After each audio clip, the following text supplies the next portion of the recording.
I don't think anybody can explain the love of the game for baseball. I think that you grow up with it, it exists in you, and there's a holdover, from those wonderful years back there. And I think America and the whole society that sees this game as something that is so dear to themselves, and the generation that I came from, I think, really helped that because they played the game so tight. There's such an artistic value of playing the game, the discipline of it, the whole game itself, the hit and run, the stolen base, the throw from the outfield, and the bunting, and so forth. And so the pitchers feel in their position.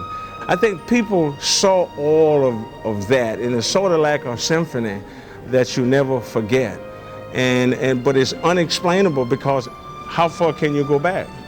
How can you explain this love of the game?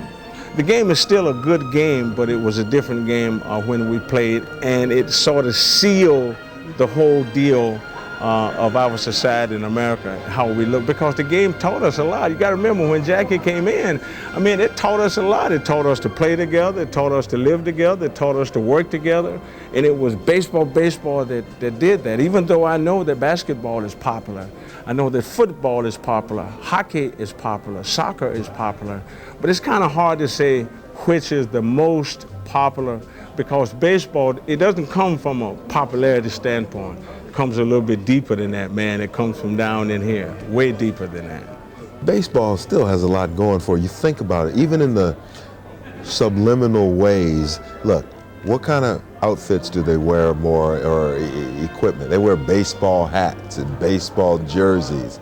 Even though they wear basketball shoes and all that, they wear a lot of that. But on top of that, I'm telling, what do business people talk about? Hey, it's time to step up to the plate, and when you get the big one, you're going for the home run, you're going for it all. So even the language, the jargon is a part of Americana. But everybody they play baseball sooner or later. They love the feel of that bat hitting that ball.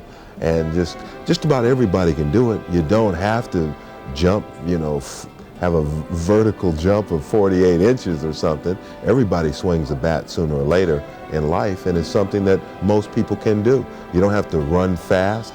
You don't have to have great eyesight. You may have some type of skill that enables you to participate.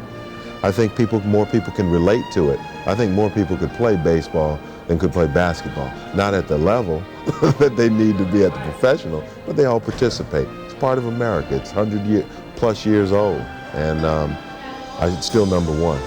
I think it's passed on from generation to generation. You could think of, for instance, in baseball, you can think of so many historic moments, situations like the Thompson-Branca home run, or World Series games, the Bruckner thing where the ball rose through his legs.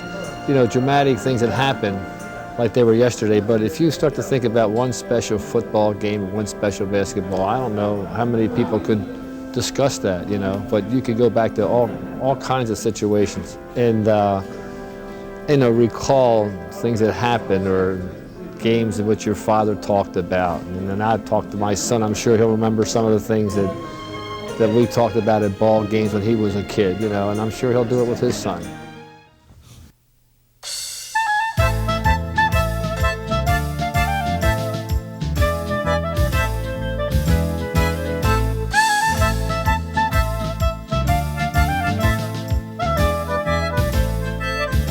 Hi, this is Yogi Berra. When you come to the fork in the road, take it.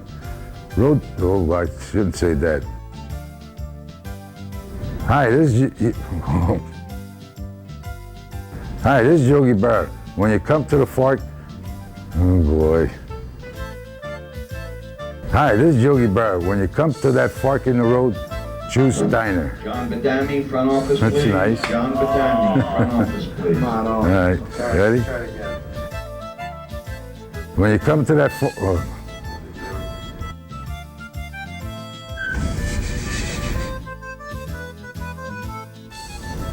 ready? Yeah. Oh. Hi, this is Yogi Berra. Tap into Steiner Sports, your athlete connection. Not bad. Hi, this is Yogi Berra. Tap into Steiner Sports, your athlete connection. Hey, you're getting better. Yeah, you're ready for the White House. I didn't have to make a speech, though. They think I make these things up, well, you know what I'm saying? I don't. It just comes out, and I can't help it. Maybe that doing some commercials and everything helps out a little bit, and the museum here, you know, like a good friend of mine just passed away in California, a banker, George Grazadia. He's the one that said, "Yo, you're a lucky man. You're alive to see this. Usually when you get it, you're dead."